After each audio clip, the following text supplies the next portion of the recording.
नमस्कार। संभल राजनीतिक तौर पर शांत क्यों नहीं हो रहा? आपराधिक तौर पर तो शांत हो गया था, लेकिन राजनीतिक तौर पर शांत नहीं हो रहा। समाजवादी पार्टी, कांग्रेस और दूसरे छोटे दल, गैर भाजपा दल, सबके एजेंडे में संभल टॉप पर।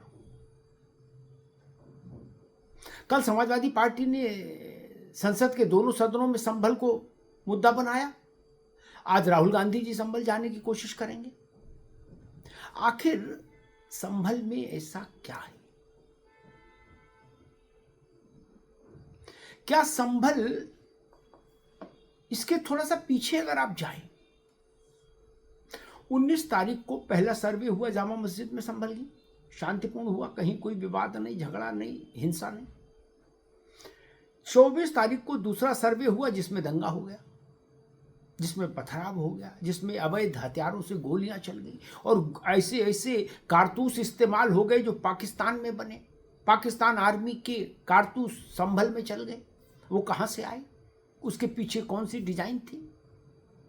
यूएस मेड कुछ कारतूस के खोखे भी मिले हैं। ये कहां से आए संभल में? संभल के अगल बगल में तो कहीं पाकिस्तान और यूएस है नहीं कि गली से निकल के कोई जुम्मन जाके ले आया कारतूस। आए कैसे? 7 समंदर पार चल के कारतूस कैसे आए? एक प्रश्न। दूसरा बड़ा प्रश्न ये कि क्या संभल की हिंसा और हिंसा के बाद की राजनीतिक बवाल, क्या इनका ताल्लुक कुंदरकी से जुड़ा हुआ है? बड़ा प्रश्न है। कुंदरकी एक ऐसी विधानसभा सीट है जहां करीब 65% मुसलमान हैं, यानी पूरी तरह से मुस्लिम डोमिनेटेड इलाका। भारतीय जनता पार्टी के लिए हमेशा कुंदरकी एक दिवा स्वप्न रही, एक सीट। इस बार कुंदरकी में भाजपा ने प्रचंड जीत हासिल कर ली। समाजवादी पार्टी के इंडिया अलायंस के प्रत्याशी की जमानत ही जब्त करा दी। 1.5 लाख के आसपास से जीती बीजेपी विधानसभा।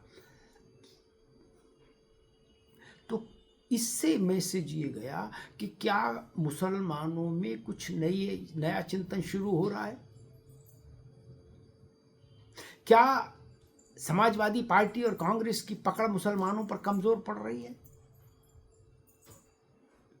तो कुंदरकी के इस राजनीतिक हादसे ने, विपक्ष के लिए राजनीतिक हादसे ने, 23 तारीख को यह हादसा सार्वजनिक हुआ, परिणाम आए उपचुनाव के, और 24 तारीख को कुंदरकी संभल में भीषण हिंसा हो गई, दंगा हो गया।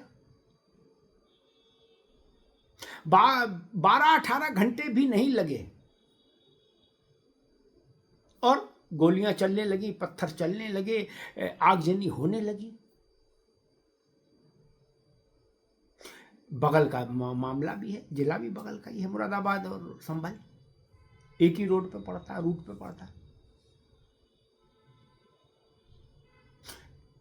कल रामगोपाल यादव ने राज्यसभा में कहा कि बगल के जिले में वोट नहीं डालने दिया गया था। संभल पर वो चर्चा कर रहे थे। तो क्या बगल के जिले में वोट नहीं डालने दिया गया इसलिए संभल में दंगा हो गया? अगर ये आरोप माना भी जाए कि वोट नहीं डालने दिया गया, तो अगर कुंदरकी में वोट नहीं डालने दिया गया तो दंगा संभल में क्यों हुआ? इसका मतलब है संभल और कुंदरकी को जोड़ा गया। यही वो सूत्र है, थ्रेड है, जिसको पकड़ने की जरूरत है। और शायद इसीलिए संभल राजनीतिक तौर पर शांत नहीं हो रहा है। सपा का प्रतिनिधिमंडल, कांग्रेस का प्रतिनिधिमंडल, चंद्रशेखर का प्रतिनिधिमंडल, दिस का प्रतिनिधिमंडल, दैट का प्रतिनिधिमंडल, सबको पता है कि 10 तारीख तक बाहरी व्यक्ति का प्रवेश निषेध है। कोई राजनीतिक दल अपना प्रतिनिधिमंडल संभल नहीं भेज पाएगा 10 तारीख तक। लेकिन फिर भी ताकि माहौल बना रहे, माहौल में तपिश बनी रहे, गर्मी बनी रहे। लखनऊ में अजय राय ने जाने की कोशिश की, एक दिन उनके नाम, कांग्रेस के नाम हुआ लखनऊ में, फिर समाजवादी पार्टी के प्रतिनिधिमंडल ने एक दिन पहले जाने की कोशिश की थी तो एक दिन वो लीड ले गए। अब राहुल जी, भाई जब अजय राय को मना कर दिया कि नहीं जा सकता प्रतिनिधि, फिर राहुल जी को शांत हो जाना चाहिए था कि चलो 10 के बाद चले जाएंगे। नहीं। और आपको याद है बहराइच में जब राम गोपाल मिश्रा की हत्या हुई थी हिंसा में, एक विशेष वर्ग के उपद्रवियों ने गोली से उसकी हत्या कर दी थी, गोली मारकर। तब राम गोपाल के यहाँ कोई प्रतिनिधिमंडल लेके नहीं गया था, न कांग्रेस, न सपा, न बसपा, न कोई। क्यों? उसमें प्राण नहीं था, वो उत्तर प्रदेश का, भारत का नागरिक नहीं था। राम गोपाल और संभल में मारे गए लड़कों के बीच में अंतर क्या है? सिर्फ हिंदू और मुसलमान का ही तो अंतर है। और फिर कहा जाता है हिंदू और मुसलमान न किया जाए। संभाव कहां है? नहीं है। संभल में मारे गए लोगों को समाजवादी पार्टी ने अपने तरफ से मुआवजे का ऐलान किया है। ठीक है, किया है, अच्छी बात है। क्या यही मुआवजा बहराइच में रामगोपाल के परिवार को नहीं दिया जाना चाहिए था समाजवादी पार्टी की ओर से? समाजवादी पार्टी केवल संभल में ही तो चुनाव नहीं लड़ती, वो बहराइच में भी चुनाव लड़ती है। यही भेदभाव है, यही सियासी चश्मा है। तो आज दिन भर संभल फिर चर्चा में रहेगा, ये तैयारी। राहुल गांधी निकलेंगे, उनको रोका जाएगा, एक सीन बनेगा, एक पॉलिटिकल हाई वोल्टेज ड्रामा होगा। लेकिन सबको पता है कि संभल जाने के लिए निकलेंगे, वो संभल जाना चाहते हैं कि नहीं चाहते ये कहना मुश्किल है। क्योंकि जब जाने में प्रतिबंध हो और गाजे बाजे के साथ जाने की कोशिश की जाए तो समझ लीजिए कि जाने वाला भी मन से बहुत इच्छुक नहीं कि जाऊं। लेकिन हाँ, मैसेजिंग चाहिए ताकि मैसेज जाए कि हम आपके साथ हैं, हम आपके लिए दिल्ली में लड़ रहे हैं। तो कुल मिला के आज फिर संभल पर राजनीतिक मल्ल युद्ध होगा, राजनीतिक धमाचौकड़ी होगी।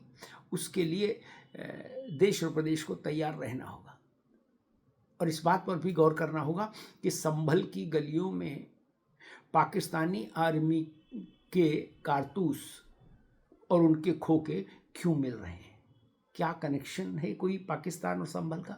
ध्यान रखिए। धन्यवाद।